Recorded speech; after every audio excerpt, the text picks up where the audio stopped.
मुरली अपनी झोपड़ी के बाहर चहलकदम कर रहा है। उसके झोपड़ी के बाहर कुछ औरत और आदमी खड़े हैं और अंदर से उसकी बीवी की चीख की आवाज आ रही है। तभी अंदर से बच्चे के रोने की आवाज आती है।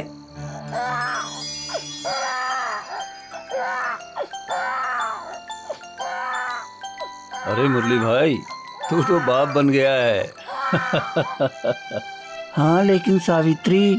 अरे सावित्री भाभी भी ठीक ही होगी। और वो देख, दाई चाची भी आ रही है। चाची क्या हुआ? बेटा, लड़का हुआ है, लेकिन क्या?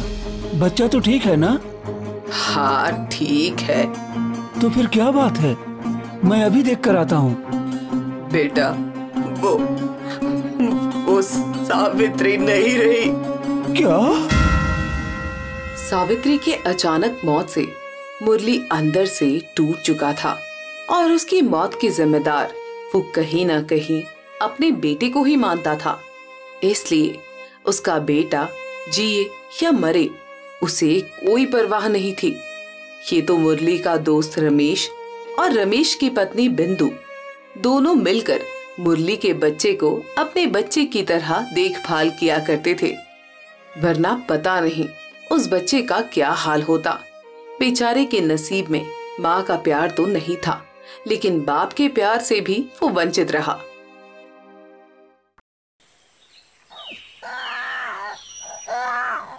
अरे चुप बेटा, चुप।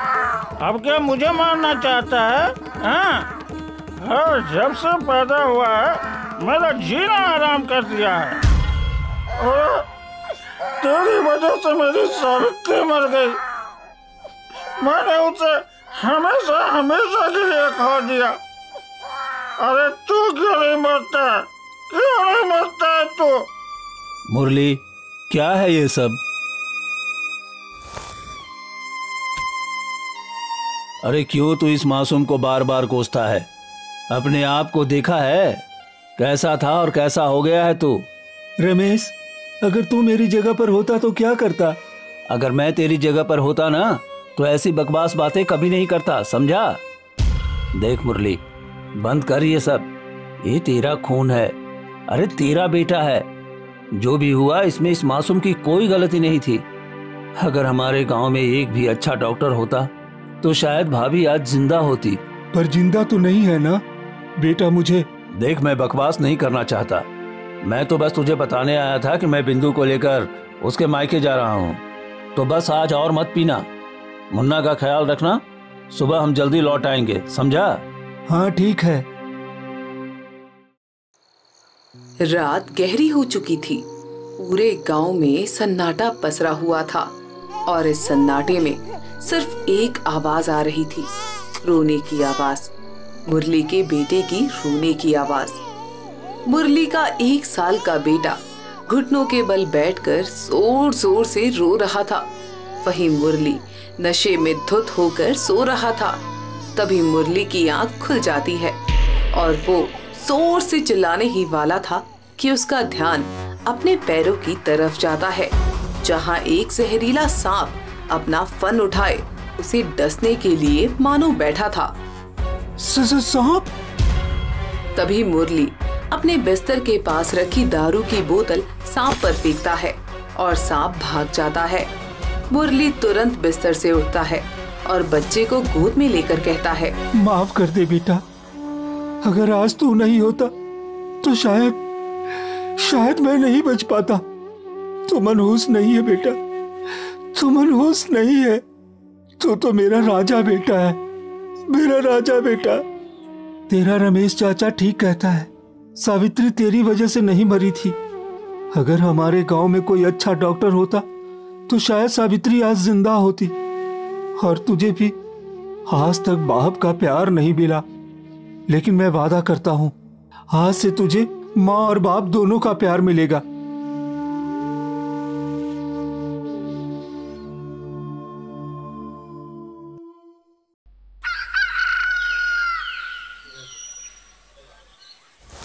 मुरली खेत पर काम कर रहा है। तभी राजा भागते हुए आता है। बाबूजी! बाबूजी बाबूजी ये देखिए। अरे मेरा राजा बेटा, तू आ गया। हाँ बाबूजी, मुझे स्कूल में मेडल मिला है। अरे वाह, पर क्यों मिला है बेटा? बाबूजी, आज हमारे स्कूल में एक प्रतियोगिता थी, सबको अपनी माँ के बारे में बताना था। अच्छा, फिर तूने क्या कहा? मेरी कोई माँ नहीं है और ना ही मैंने उन्हें कभी देखा है। मेरे बाबूजी मेरे लिए माँ और बाप हैं। खुद भूखे रहकर मुझे खिलाते हैं, खुद जाकर मुझे सुलाते हैं। अगर मैं उफ करूं तो दर्द उन्हें होता है। हमेशा छत की तरह मेरे सर के ऊपर खड़े रहते हैं। सुना है माँ का प्यार अनमोल होता है, लेकिन एक बाप का प्यार, उसकी कोई परिभाषा नहीं होती। बिना बोले, बिना एहसास दिलाए सब कुछ करना, ऐसा होता है बाप का प्यार। सॉरी टीचर, मेरे पास माँ के लिए कोई शब्द नहीं था। पर मेरा एक सवाल है, क्या बच्चों को उनके पिता प्यार नहीं करते हैं? क्या एक पिता माँ की जगह नहीं ले सकते? बोलिए ना टीचर, नहीं ले सकते?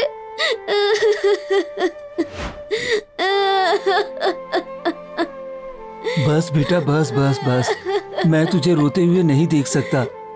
देख, अगर तू अभी भी चुप नहीं करेगा ना, तो मैं भी रो दूंगा। नहीं बाबूजी, रोते हुए बाबूजी अच्छे नहीं लगते हैं। और रोता हुआ बेटा भी अच्छा नहीं लगता। हाँ।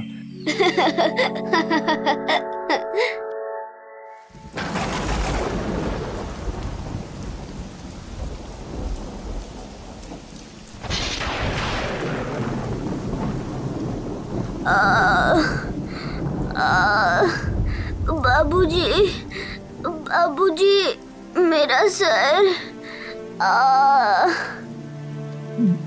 बेटा, रमेश चाचा डॉक्टर को लेने गए हैं। घबरा मत बेटा, सब ठीक हो जाएगा। अरे ये रमेश कहाँ रह गया? राजा का बुखार तो बढ़ता ही जा रहा है। हे भगवान, मेरे बच्चे की रक्षा करना। आइए आइए डॉक्टर बाबू, आइए। डॉक्टर बाबू, जल्दी से देखिए, राजा को बहुत तेज बुखार है। हाँ हाँ, देख रहा हूँ। चलो चलो, बच्चे के सामने से सब हट जाओ।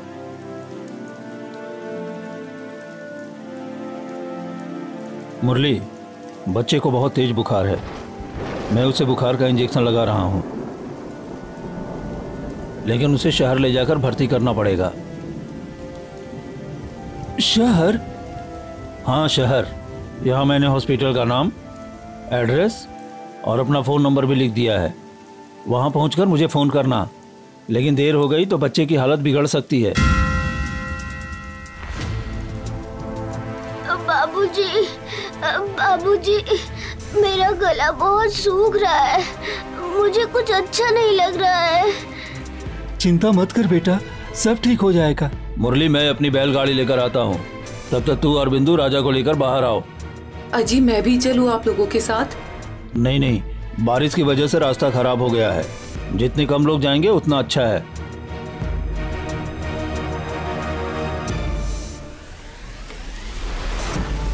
इसके बाद मुरली और रमेश राजा को बैलगाड़ी में लेकर शहर की ओर निकल पड़ते हैं। इधर बारिश और तूफान भी बढ़ता जा रहा है, तो दूसरी तरफ राजा का बुखार और भी ज्यादा बढ़ता जा रहा था।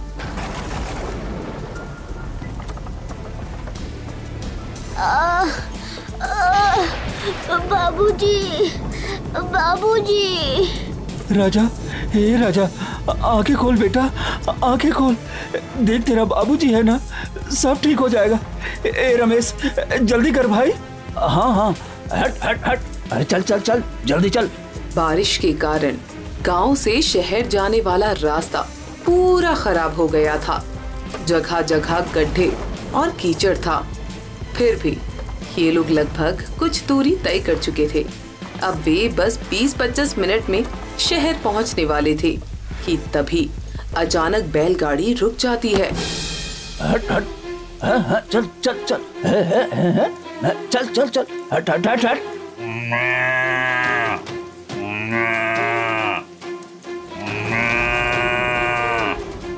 रमेश, बैलगाड़ी क्यों रुक गई? अब पता नहीं, अभी देखता हूँ।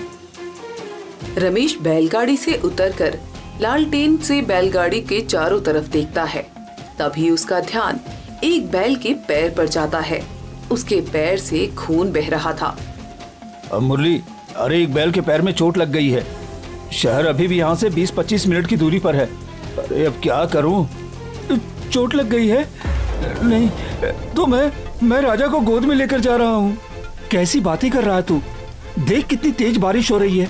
अरे ऐसे में तो राजा की तबीयत और बिगड़ जाएगी। हाँ तू सही कह रहा है। तो फिर मैं बैल की जगह बैलगाड़ी खींचता हूँ।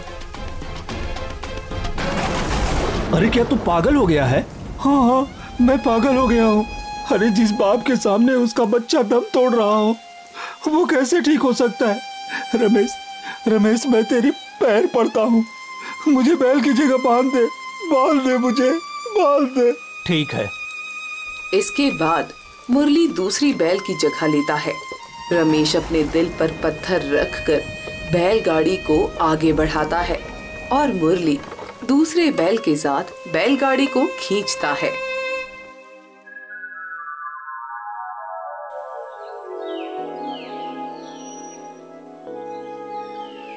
चाचा चिंता मत कीजिए, बस 1 सप्ताह की दवा और लेनी है, उसके बाद आपकी खांसी बिल्कुल ठीक हो जाएगी। ठीक है बेटा। उस रात राजा तो बच गया था, लेकिन हॉस्पिटल पहुंचने के तुरंत बाद दिल दौरा पड़ने से मुरली की मृत्यु हो गई थी। या हम यूं भी कह सकते हैं कि एक बाप ने अपने बेटे की जान बचाने के लिए अपने जान की परवाह तक नहीं की। इसके बाद राजा न केवल एक काबिल डॉक्टर बना, बल्कि उसने अपने बाबूजी की खेती और कुछ पैसे जोड़कर एक हॉस्पिटल भी बनवाया, ताकि फिर किसी माँ बाप को अपनी जान गंवानी ना पड़े।